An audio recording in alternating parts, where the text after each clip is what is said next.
మున్సిపాలిటీలోని పోరుమామిళ్ల రోడ్లో 7-8వ వార్డులో ఈ రోజు యువనేత రితేష్ రెడ్డి ఆధ్వర్యంలో సుపరిపాలనలో తొలి అడుగు కార్యక్రమం ఘనంగా నిర్వహించారు. యువనేత రితేష్ రెడ్డి గారికి స్థానిక టీడీపీ నేతలు బాణసంచా పేలుస్తూ పూలమాలలతో ఘన స్వాగతం పలికారు.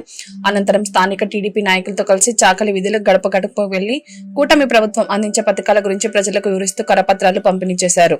అక్కడ స్థానికులు పలు సమస్యలను యువనేత రితేష్ రెడ్డి దృష్టికి తెచ్చారు. వారి సమస్యలను పరిష్కరించాలని అక్కడున్న సచివాలయం అధికారులకు సూచించారు. పెన్షన్ వస్తుందన్నా? పెన్షన్ వస్తుందండి.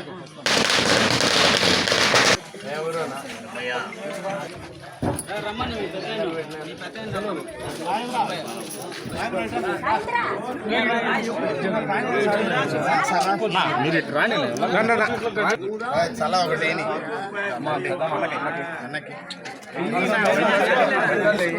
తప్పదు, షేరింగ్ తప్పదు, షేరింగ్ అండ్ కేరింగ్. అన్ని పథకాలు వస్తున్నాయి. Very good.